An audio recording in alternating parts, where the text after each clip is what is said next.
menebak langkah politik kubu sebelah dengan kaburnya dua tokoh mereka ke Arab.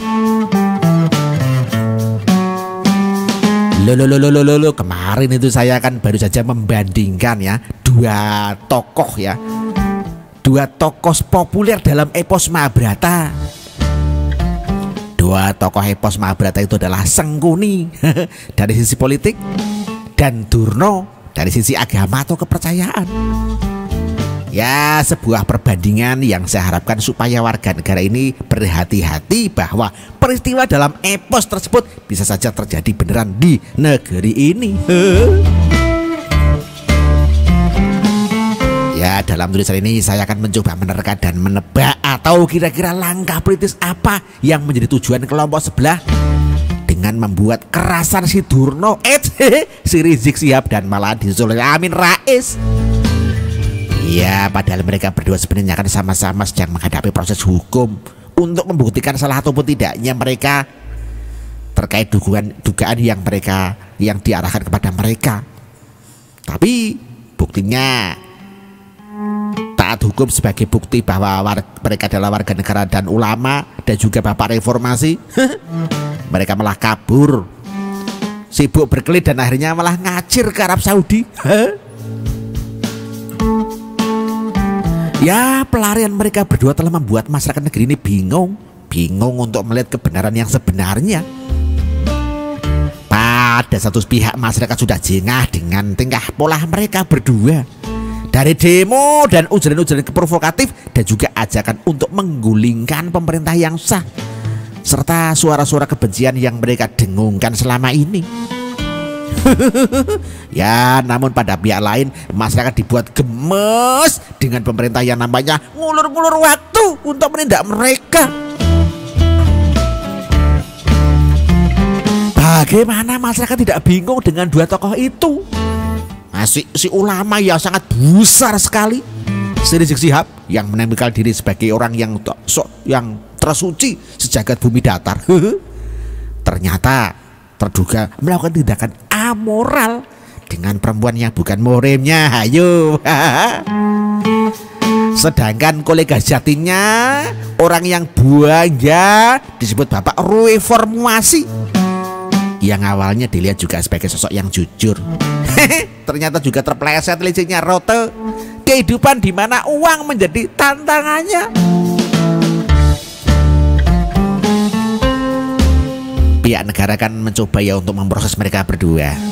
Ya, awalnya si imam sangat besar EP ini kan ya. Ya, namun akhirnya kabur lah, bagaimana lagi? Alasannya kaburnya pun terkesan religius, umroh.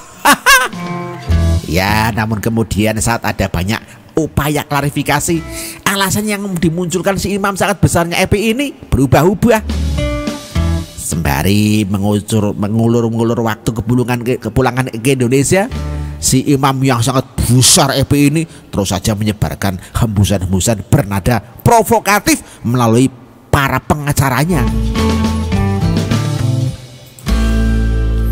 Nah, disinilah yang unik dan menarik. Ada info bahwa demi membela si imam yang sangat besar sekali ini, kaum sebelah sudah menyiapkan 700 pengacara. Lah, kalau benar maka betapa sesaknya ruangan sidang ini. Ini mau sidang atau mau geruduk jaksa atau hakim?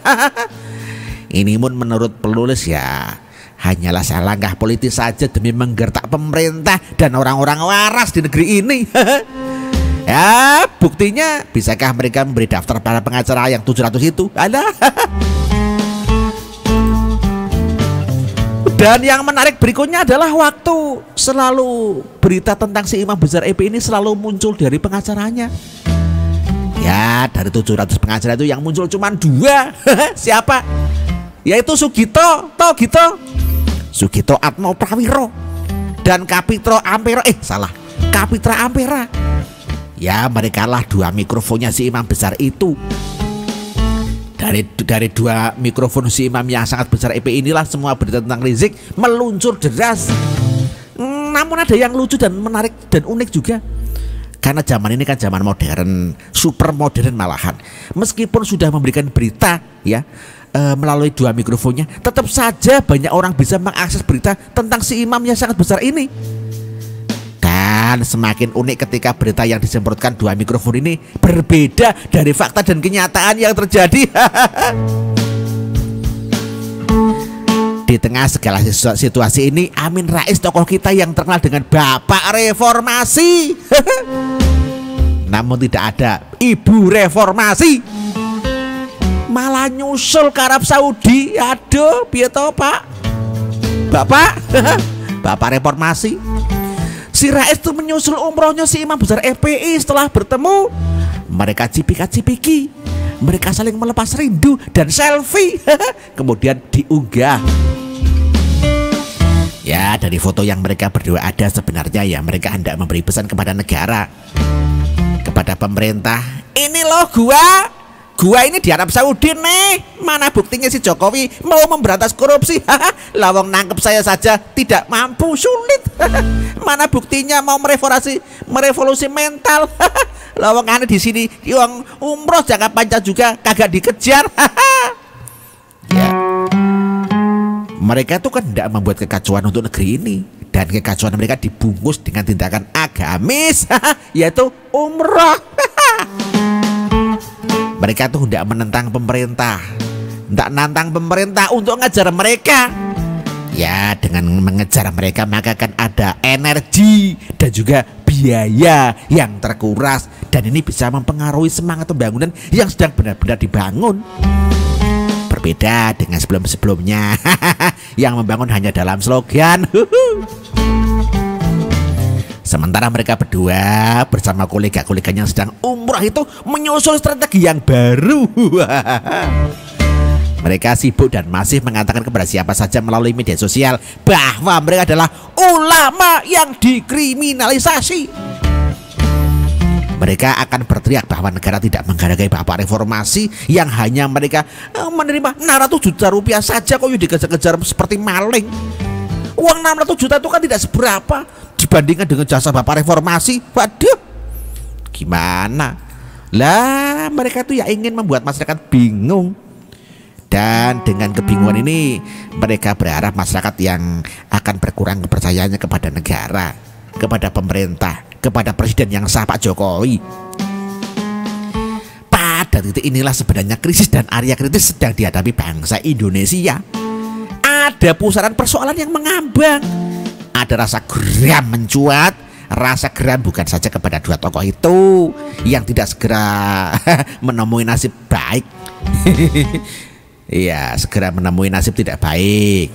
Namun juga geram kepada pemerintah yang tidak segera melakukan daripada tindakan tegas kepada mereka berdua. Segera tangkep.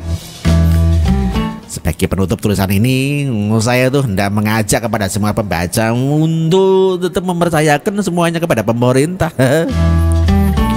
Tugas kita yang utama adalah mendukung pemerintah yang sah, sembari memberikan kritik-kritik yang membangun.